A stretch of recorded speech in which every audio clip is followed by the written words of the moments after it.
Mike, NoStressMike.com, number 2 on changing the world. Now, one of the things, like I mentioned, I moved out of the U.S. 52, and really, it made me start thinking about why I did this stuff.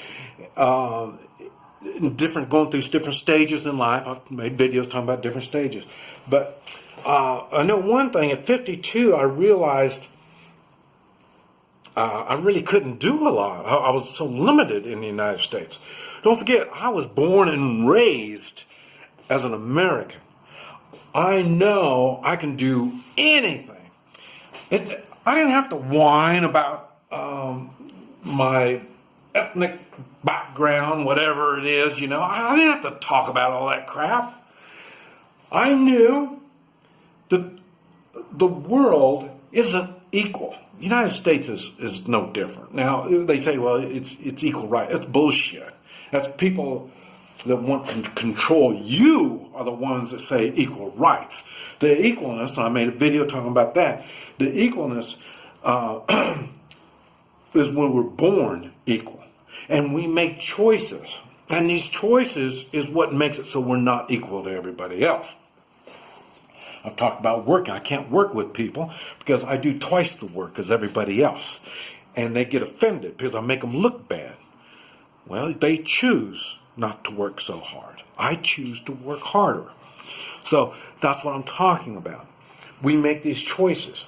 These immigrants that come in have to make the choice to become an American. This is why I don't like them. Because they come in for the money. You don't come to the United States for money. You come for the opportunities. Then you make money. But they don't look at it that way. They want the money. Okay. People that were running, that want to be president when they're young, what it is, they want to control others.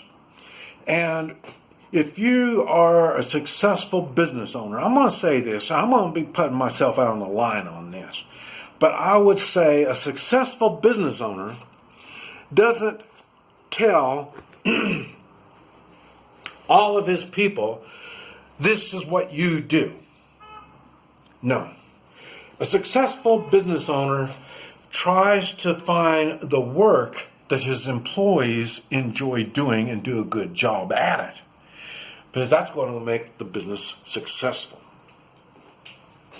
And that's another reason why I think, I'm a business guy, and that's another reason I think your best presidents for the United States would be business type people. Because they understand people.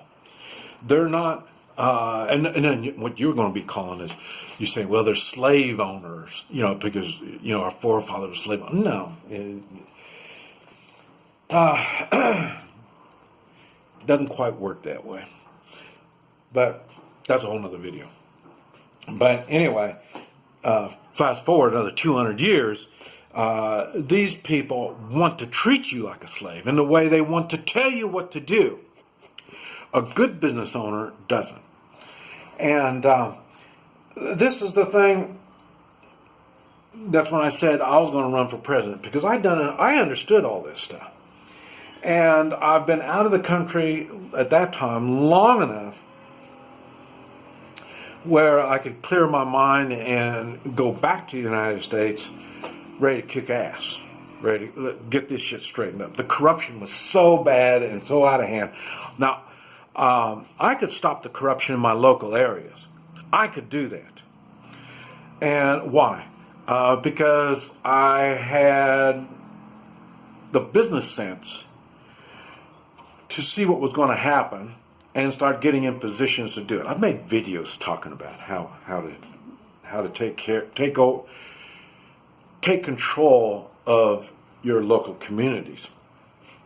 I'm not saying, be the county, what do they call them? Not county clerks, but, county representatives, stuff. I'm not talking about that. I mean, putting the pressure on these people so they do the right thing. Now, what happens people that don't have those leadership qualities, that's what I was talking about in business, trying to get people to do what they enjoy doing. Don't make them do things. That's when you get these people, if you put them in position of power, then they want to tell you what to do, like they know what to do. They don't. They want to make people do things. They want to put people in their little slots. That is not the American way. Americans, I've said this over and over, Americans are strong individuals, and they come together. That's why they can do great things, by coming together. And it's really apparent over here in China because they're not individuals. That's the first thing that I noticed when I was over here. And then as a child, like I say, I was brought up in a Chinese household. And as a child, I noticed the same thing. I'm supposed to be like everybody else. No, I'm not like everybody else. I knew it. The problem is everybody else didn't know it. Like I say, I learn differently than others. I've got hyper. I've got more energy than others. I do things. I know I'm not like everybody else, and you're not going to treat me like everybody else. And that irritated people even more, because not only I said you're not going to treat me like everybody else, I had the means and the abilities to stop people from making me do things that I felt was wrong. And I'm not saying I was right. I mean, I was young and stupid. It took me years to figure all this kind of stuff out. I think when I went to the Marines, I couldn't believe they were making me do things. I missed the whole point. It wasn't that they were making me do things.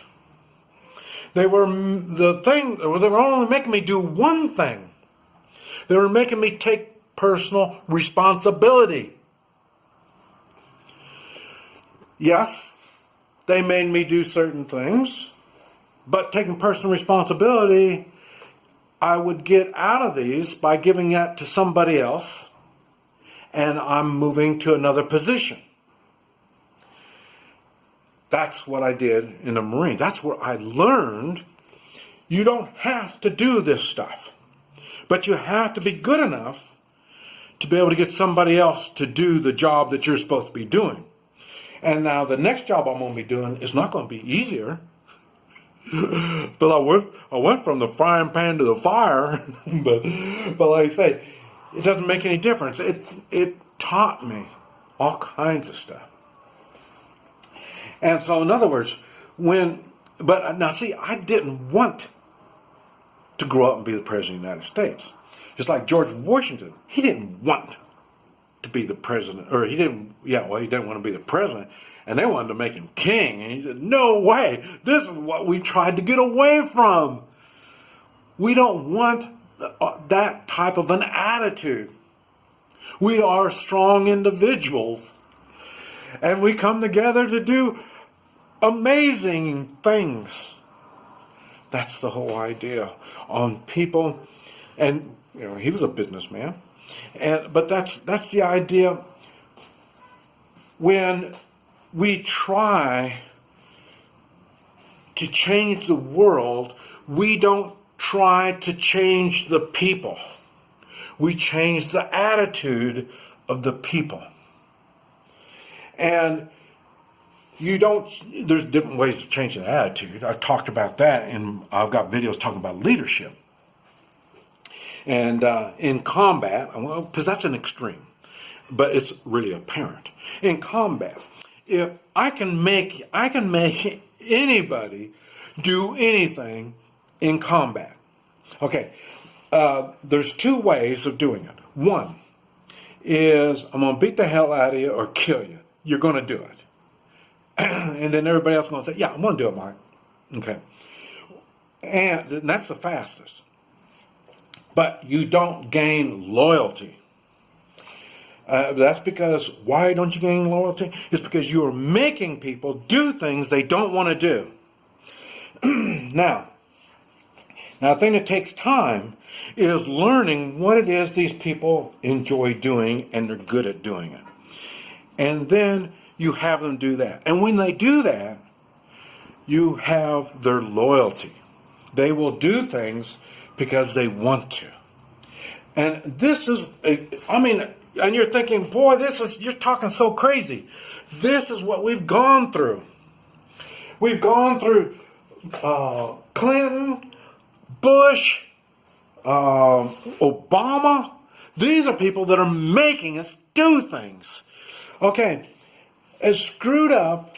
Okay, with the Clintons, I'm just going to do the police. I'm going to do the police, and I hate picking on the police because I'm not really picking on the police. It is bringing it to the police's attention. They have to do something. They got to correct it. And what it is, the Clintons is what started it. Is he was corrupt with the police and law enforcement, and that's where remember they had.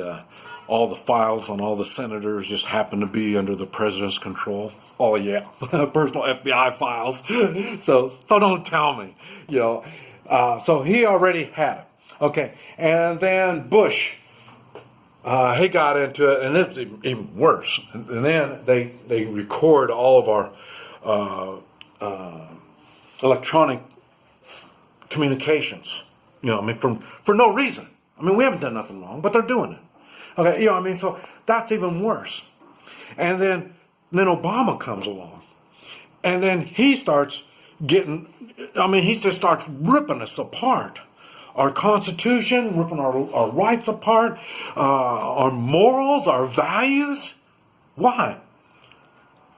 Because he doesn't understand. He doesn't have any Christian values. Okay, you notice all three of these that I mentioned. From when they were young, they wanted to be president of the United States. That was their goal in life. I'm going to be president of the United States. I want to control people. I want to tell people what to do.